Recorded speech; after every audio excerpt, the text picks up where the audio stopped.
Hello everyone, welcome to this video. In this video, I'll be reacting to one of the early uploads from the YouTube channel, The Game Terrorists.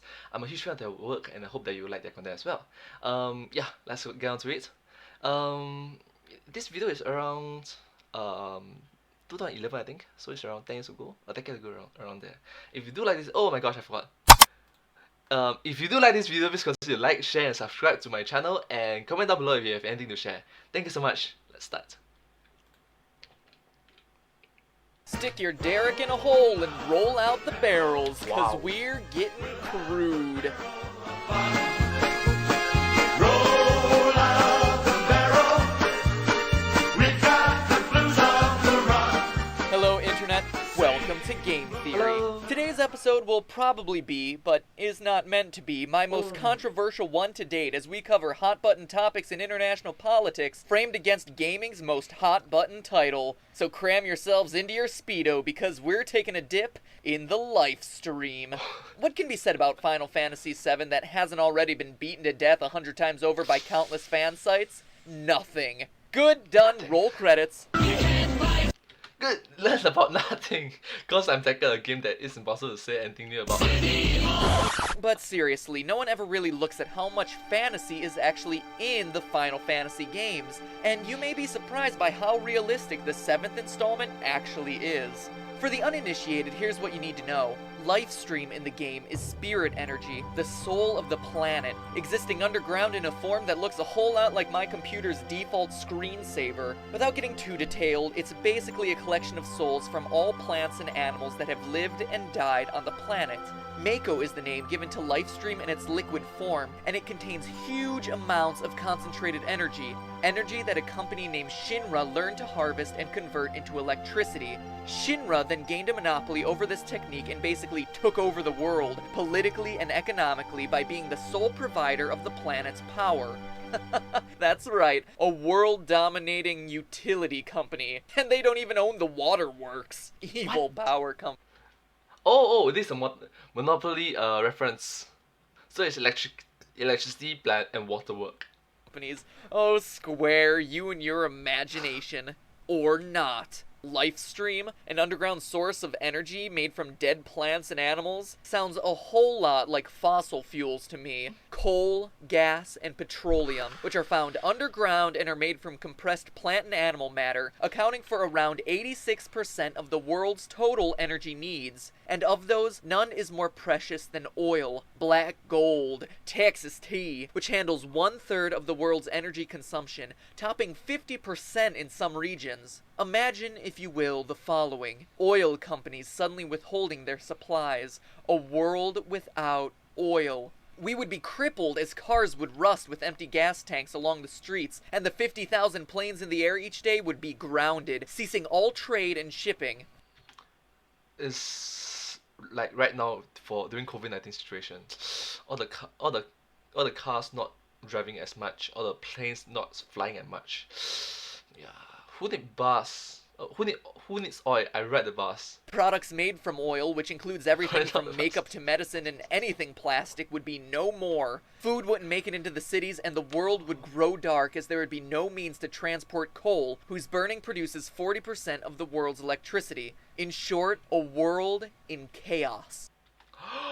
It's an interesting hypothetical scenario, but in the game, Shinra has complete political domination, and real-world electric companies aren't going to go and usurp the government anytime soon. But that doesn't mean that governments can't usurp the power companies. Some reports say that only 7% of the world's estimated oil and gas reserves are held by private companies, leaving over 90% to companies owned and operated by the governments of their respective nations. Of the top 20 oil-producing companies, 16 are controlled by national governments. Wow. All of them are. Wow.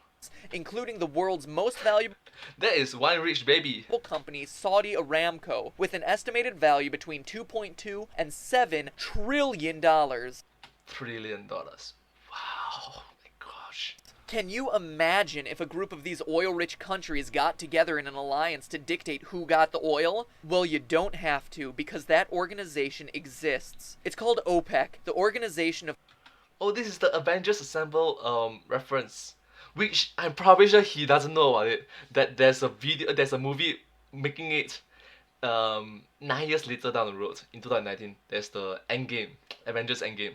I'm pretty sure he doesn't know about it, but everybody will assemble. Avengers, assemble. Petroleum exporting countries. The 10 largest oil companies in the world are all members. And if they don't like your country, they don't have to sell to you. That's what happened in 1973 when the quote-unquote oil weapon was first used against the US. Angered by the Western world's support of Israel, the Arab nations of OPEC formed a separate group to put the squeeze on us, making gas prices spike from, hold on to your hats, 38 cents to 55 cents per gallon. Watch Wow. out! But seriously, a big deal at the time. It caused a nationwide panic in gas rationing, so much so that Oregon had to cancel the hanging of Christmas lights. Now that's desperation. In other words, OPEC acts as a cartel, a group of competing companies working together to fix prices, marketing, and production on a global scale. So they're just.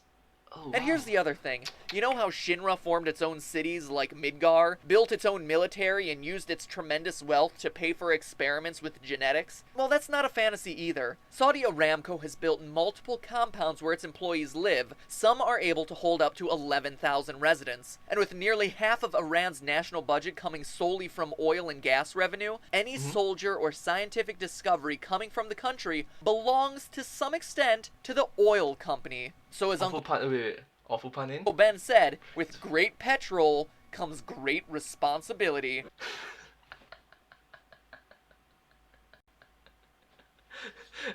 It should be with great power comes great responsibilities. Not with great petrol comes great responsibility. Apply directly to face bomb. In short, I'm not a political person at all, absorbed in my raptures, foresides, and fortresses of peril. And ignoring political alarmists and claims of wars for oil, we've seen today that there's definitely a lot of money and power tied to energy. Some estimates floating around the web say that we have 40 years of oil left in the world.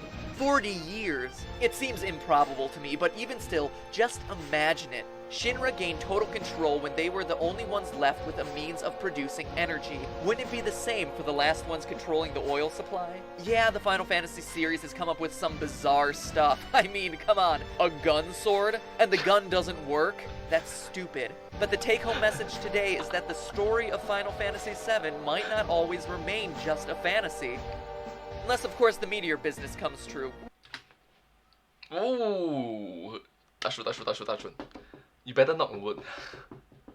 Well, meteor to Earth is bad. Is a bad Which idea. it's supposed to in 2036, so we could all be dead long before oil companies get to us. Anyway, it's just a theory. A game theory. Thanks for watching. Watch out for meteors in 2036. Alright, that's It's something that I feel when I eat a mega meal. I know it's working fine when I see a neon sign. Let me jump in red, I'm a human power plant. Moves like waves in the sea, I'm talking energy. Stand out in the sun, there's a burning sense. Sorry. I missed that. So sorry. I missed that. What was it again? Ready to take on Master of the Skyward Sword. See a neon sign. Let me jump in red, I'm a human power plant. Moves like waves in the sea, I'm talking energy. Stand out in the sun, there's a burning sensation. Cranking energy that we call radiation. Plug in this mic, get electricity. Changes its form, but it's still energy. Energy makes things go. Energy makes things run. Energy makes things move. Energy makes things fun. I start to get hot when I dance on my feet. Energy changes form and some becomes heat. Listen to my voice, here's why you're here. Sound is energy that shakes your ear. Picking up Yeah, that's awesome. So, be careful of the meteor in 2036. And also, just be careful.